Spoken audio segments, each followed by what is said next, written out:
A good friend, Jess Power. How you doing? Hi, Mike. Oh, be a good friend. That's changed a little bit from earlier on this year. I know. We were a bit spicy there for We a while, were. but we've put things to rest and now we're mates. Definitely very hatchet. I'm glad because you definitely gave me a run for my money. Well, I think we both put each other through the ringer, but thankfully those days are behind us. So, what have you been up to? Oh, I have been so ridiculously busy. I've been traveling around doing just touring at the moment. I've been doing a lot of endorsement deals, a lot of appearances. Okay. I just shot Maxim the other week. Did you? Yeah, so that comes out soon. Okay. Very sexy, very raunchy, but I love it. It looks really good. It's very classy is what I wanted. Good. And I have just bought a house. I am, and then I've had some surgery done. Obviously, everybody knows about that over the last few weeks. So, Okay. yeah, I've just been busy, keeping myself going and just trying not to fall into this trap, I guess, that people seem to fall into after the reality show finishes. So, trying to just make the best out of everything I can. Well, you seem happy enough. I've read some things and seen some stuff online. I wasn't sure what to expect today, whether or not you would be in good spirits, and clearly you are. Sounds like you've been doing all sorts of good stuff. What is it? Where to now? What's happening next for you? Look, I would love to do more reality TV. I think that's something that I'd like to do. But in saying that, I've got two avenues I can go down. I think I may be opening up my own business at the end of the year for event management. So I'm studying at the minute my event management diploma. So I want to just open up a small events company, just see how I feel. I think with all the clients and the people and the contacts I'm reaching at the minute, it'd be silly not to do something with it. Yeah, but sure. then at the same time, I don't know. I'm hearing lately that the producers are signing me up for Love Island. So who knows what I'm doing? I don't even know what I'm doing. Yeah, I heard whispers of that. Maybe you and Ines might have been part of that latest Love Island. What's going on down there? Ines is definitely not doing any more reality TV. She didn't even want to do the first one, so she definitely won't be. But look, I am open to it, depending on where I'm at in my life when they ask me. But I have been approached, but I haven't heard anything since. So we'll just wait and see. But then a magazine came out saying the producers had confirmed me, but I don't know. And you bought a house. That's good. It's got the adult thing going on now. You're officially, I don't know, an adult with responsibilities. I know. I definitely feel like I'm an adult now and all my money just goes on bills. But it's good. I guess coming off of the show, I looked very childish, and I still am. I'm still really young and I'm still really bubbly. And that's the one thing I learned about myself on the show was that I'm not ready for love. I don't think right now I'm ready just to still trying to I want to travel and meet new people and do all the things I didn't get to do when I was growing up. Yeah. So, definitely. But buying a house has helped me sort of ground myself a little bit, not be so wild and out there. And everybody knows I definitely need a bit of grounding.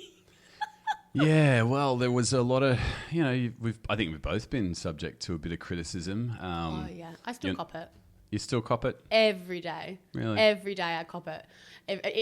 I think for a lot of people, it's settled down a lot for them, but for me it hasn't. Yeah, right. I still have the hate. Every time I upload a photo, it's scrutinized. Every time. I mean, I just did an article about my breast augmentation. Job. Yeah, augmentation. And I said, I feel a lot more sexy. I feel a lot more confident. And then somebody goes, oh, well, what are you saying with women with small breasts and people that have lived through breast care? Like, I cannot do anything without it being scrutinized. Yeah, well, what do you say to people who, now's your chance? What do you say to those people? Oh, just let someone live. But, at the same time, like I've really just got a thick skin over it. And from day one, I've gone, the only people's opinion that matter are my family, my friends. And I've really stuck to that, which is why I'm so happy all the time. Like, I think if I really let the haters get to me, it would be horrible. Like, I know Dan says he gets death threats. Like, I get people actually threatening to, stab me. And oh, boy.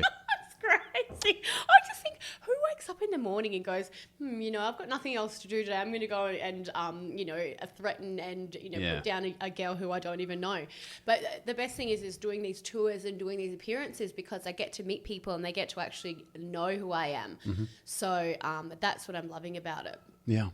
I mean, who are you? You know, what sort of an impression do you want to give people? I mean, obviously we're aware of how they do feel about you at the moment, but how are you changing hearts and minds? I'm just showing everybody the whole side of me rather than on the show. I was very much one-sided. I didn't let people in. I didn't show people really who I was.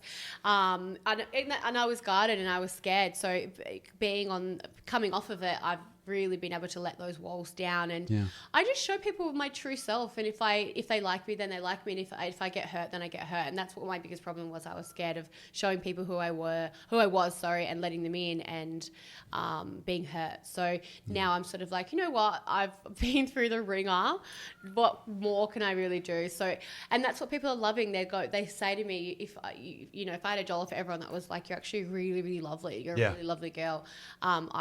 I'd be a millionaire. I'd probably pay off my house by now. You know, I can notice that about you. I know that, you know, when the show first dropped, we were subject to a lot of criticism, and I took it really, you know, I can only speak for myself, but what I noticed from the other cast as well, they all took it really on the chin, very personally. And I think it sounds like you, as well as I, have learned to just kind of let it wash right over you, and there's nothing you can do. People are entitled to their opinion, and I think it's in some way strengthened me, and I certainly have learned a lot of lessons. What would you say would be one of the lessons that you've learned during the whole process, would you say? I have learned that I'm a very selfish person. I can be very one-sided to myself. I can talk a lot about me and ignore a lot of other people's, problems or, outcries. Yeah. And I really learned that the world doesn't revolve around me. Yeah. And I very much thought that going in, but that was because the people that I had around me constantly, they would never say, oh, Jess, like, you need to be this way. So being on the show and meeting different personalities, it really taught me that, it's not all about me. And wow. Okay, that's huge. I mean, that's a big revelation. It's a real epiphany there. I mean, I feel like a lot of people. You're 27. 27, yeah. 27, right? And that's a generation.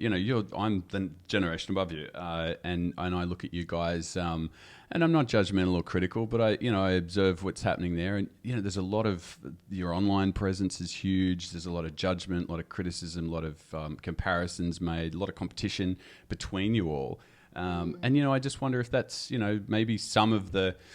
Let's say your behaviour to this point is a symptom of that environment, that part of that society where it's at right now. I mean, would you say that has any blame to account for? I think 100%, like I'm really trying to be a big advocate for young women's body image, but it's so hard these days when these girls jump online and they see what they think is beauty. It's not real. It's not realistic. But I'm subject to it. I get caught in it as well. And now after being on the show and my Instagram jumping up, like I still to this day have 500,000 people view my Instagram a week. My impressions are on 14 million today. Wow. And that scares me because I get so like, I guess it's an addiction. Yeah. It's an addiction to keep those numbers there, and it's an addiction to be like, what can I do next to keep those numbers there? And then you start losing yourself in that process of what can I do to sustain that and to sustain that love, but it's not real love, and they're not real people. And that's what I'm really trying to keep my mind at, and I have found recently it's difficult because I'm sort of on my own. I don't really have anyone to bring me back down to earth. I'm surrounded by people that are constantly pushing me to be like do this, Jess. It's it's good for publicity, it's good for this.